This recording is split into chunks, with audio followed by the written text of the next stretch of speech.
Thank you so much for the introduction. Thank you everyone for being present here to hear me out today. I'm so excited to be a part of this, and it's really an honor today. So to start with, while I've been thinking to prepare for this speech today, I came across the video about Udan on the TEDx IIM Sirmur YouTube, and where I heard out people from the campus speaking about what Udan means to you.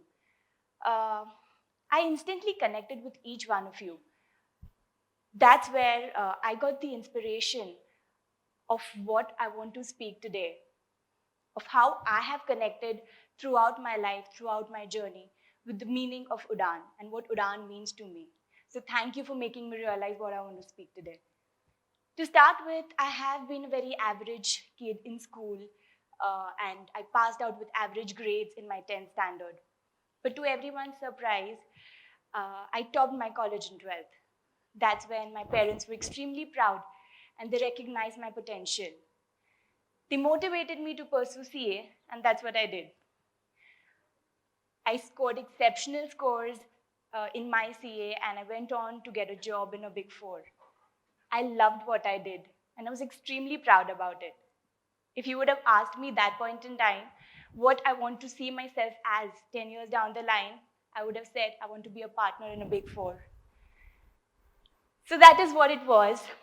But with the quality of work, which was amazing, it came with stressful work timings, weekend work, uh, over midnight late sittings, and that wasn't easy. I was an 18-year-old then, coming from a very conservative family, where the first breakthrough was a girl getting educated beyond a graduate degree.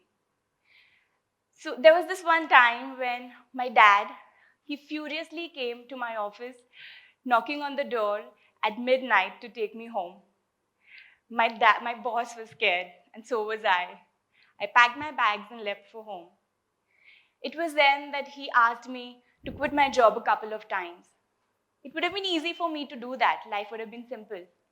But it was too late. I was already seeing myself as an independent, self-sufficient working woman, and I wasn't going to stop. There was no looking behind. There was no looking back. So I think that was my first Udan, when I decided I want to chase my dreams, and I didn't want to stop there. Moving on, around 2.5 years back, when Instagram and social media was on its rise. Of course, with all my friends, family, everyone creating their accounts on Instagram, Facebook, I was one of them. I went on to do that, and being a nerd working for 50 to 60 hours or more at my corporate job, I barely used to post on social media.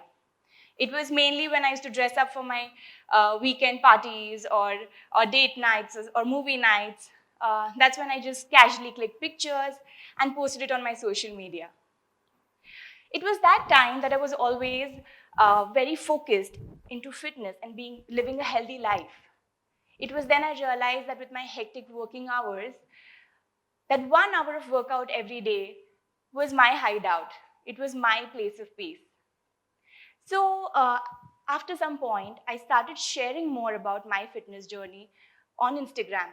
I started uploading workout videos, my workout looks, what I eat in a day, what I wear in a day, and stuff like that. Suddenly, my Instagram blew up. It went viral. I remember there was this one video of me working out. I was lifting heavy.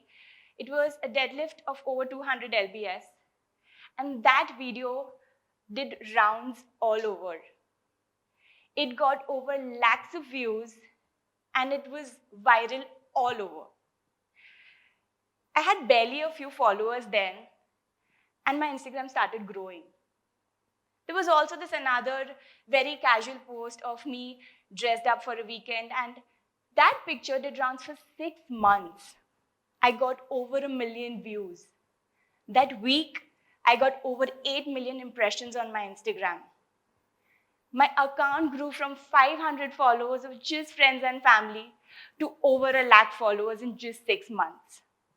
And all of that was extremely organic, because people loved to see what I was doing, what I was sharing. It was pure me, unfiltered.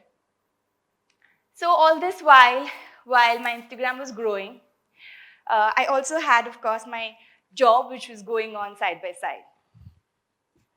Now, working as a CA, life got stressful. Working in a corporate job was never easy. I knew that. Of course, I loved what I did. But suddenly, the job satisfaction started fading. I even contemplated of changing my job, but I wasn't sure if that was going to solve my problem. Just while this was happening with me, when I was thinking about reconsidering my job, Instagram was growing for me. It was, I think, a year later from that my account grew from 100K to 250K, which is 250,000 followers. And suddenly I realized people have started recognizing me. So it was once when I was just walking down a road and a person on a bike shouted out my name and excitedly started waving at me. That was the first moment it hit me that, oh, somebody just very random has recognized me today. Once at the airport, the security, without even looking at my ID, said, "You are Richie, right?" And I was like, "Yes." I was traveling to Dubai, and a shopkeeper recognized me from far away. He came to me and exchanged greetings. It was extremely warm, but I was taken aback. This was the first time it started sinking in that this means something. I had absolutely unintentionally created a platform which had so much potential, and I had no idea about it. So by now, I already had 250,000 followers a year and a half down the line. And as you already know, my job was extremely stressful. I had to find a way out. I wasn't liking what I was doing.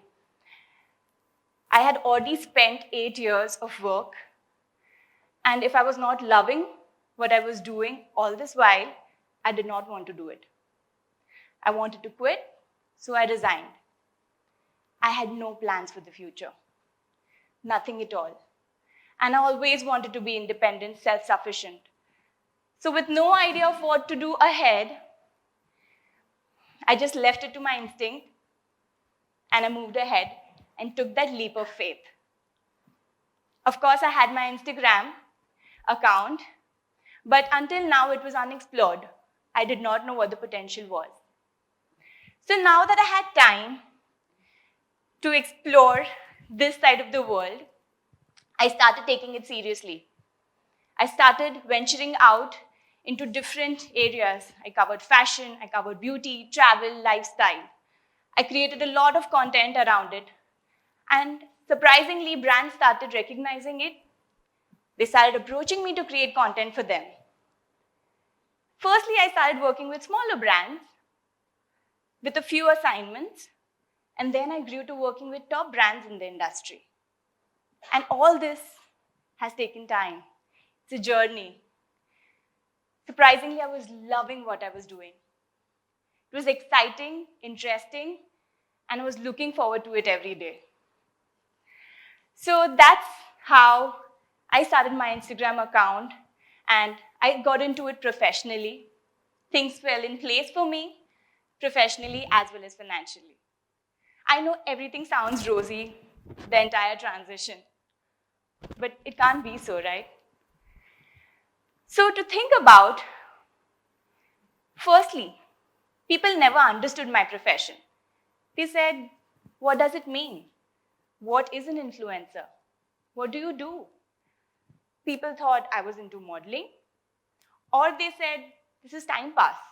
Post karke photos hi to lene hain." I would have agreed to that maybe 2 years back when I was posting content very organically, but I would disagree today. How many of you all have checked out my Instagram account? Raise of hands.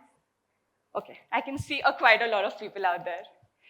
Every picture you see on the account has immense amount of hard work which goes behind. It's not just a picture which is clicked while I'm just posing. Let me share an incident from just 3 days back. So I took an hour of hair, makeup, styling, clothing, for a product shoot. And after that, I spent 3 hours with my team, with my colleagues, just trying to figure out the perfect angle, the perfect background, the perfect light, the perfect product placement to have everything in focus. But we failed. 4 hours of effort gone in vain. We weren't settling for substandard quality of work, so we called off for the day. We went through the entire process the next day, and we got what we wanted. We were happy with what we had. And if you think the only struggle is to get the picture perfect shot, then you're completely missing out on the pre and the post-production. Conceptualization, scripting, understanding the thought process from the brand, their values, to get the entire thing together. Everything, editing, post-production, there's a lot which goes behind. And this is not what I do alone. I have an army who helps me with all of this. Also, if you know that I love traveling, if you've seen my account, you would see a lot of travel content out there. I hate it when people say you're on vacation, It's fun to travel, of course. I wouldn't say I'm on a vacation when I'm traveling for work. Vacations for me is waking up without alarms and having the day without a schedule. Honestly, I wake up at 5 a.m. or 6 a.m. every time when I'm on travel blog. My work starts then to get the perfect shots when sunrise happens. Also, the pre-work which I have to do, where we go to the locations, we check out the angles, we see where the sun rises, where the sun sets, the perfect location we want to cover, angles, a lot of it. So we actually tour to the places the day prior to plan the next day. So it's not just vacation, but this takes a truckload of work every single time. I'm not saying that, I'm not complaining, but the only point I want to place is that nothing comes for free. There is no free lunch. Everything takes immense amount of hard work. But it's about getting out of your comfort zone, grinding, and getting things done. If you love what you do, you will definitely have that peace of mind. At the end, what matters is that you love your work, you sleep with satisfaction, and you wake up with enthusiasm. Moving on, what else could go wrong? Being an influencer, I am troubled by the world-famous trolls always. There's so many people out there who love me for what I do. But there are people who always try to pull you down into negativity. When I posted my workout videos, people said, don't lift so much weights. You look manly. When I posted about fashion, they said, don't wear dresses, don't show off your skin. It's against our Sanskriti. When I posted about beauty and makeup, they said, be natural, don't be fake. When I posted about travel, they said, you're always on vacation. You don't have a real job. It's these stereotypes that aren't easy to accept, of course. I'm very emotional, I'm very sensitive, and these trolls did affect me. The sad thing was that these people with these typical stereotypes are always trying to pull you down into their empty beliefs and post those nasty comments. I wasn't going to stop, of course. I was loving what I do. I was proud about it. So all I did was break those stereotypes, and get past that negativity and take the positivity in from all the people who've loved what I did.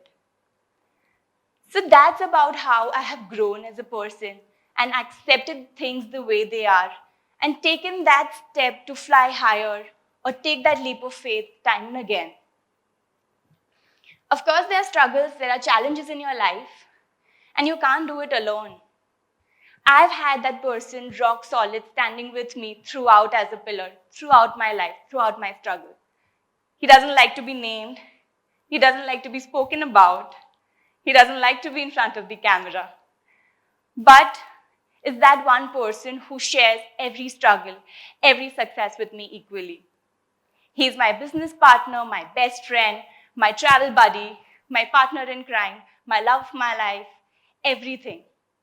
So, all credit deserved. Thank you so much for being there.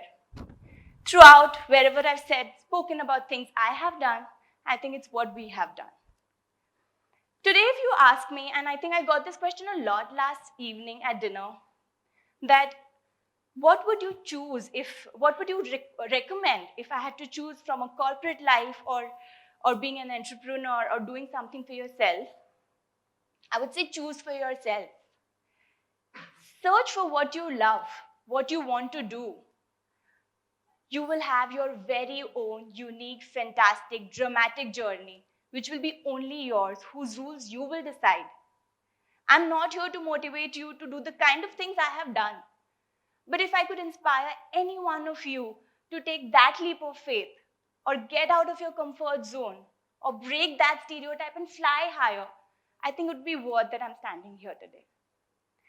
To wind up, I would like to quote something very interesting, which I believe in personally, and which is very relevant for our theme today. I would like to quote what Amir Khan said to Madhavan in Three Idiots, where he said, आज डर मत, नहीं तो 50 साल बाद जब तू बूढ़ा होके ऐसे ही किसी अस्पताल में पड़ा होगा और मरने का इंतजार कर रहा होगा, तब तू सोचेगा कि लेटर हाथ में था, टैक्सी गेट पर थी, जरा सी हिम्मत कर लेता तो शायद जिंदगी कुछ और होती. Thank you so much. Thank you for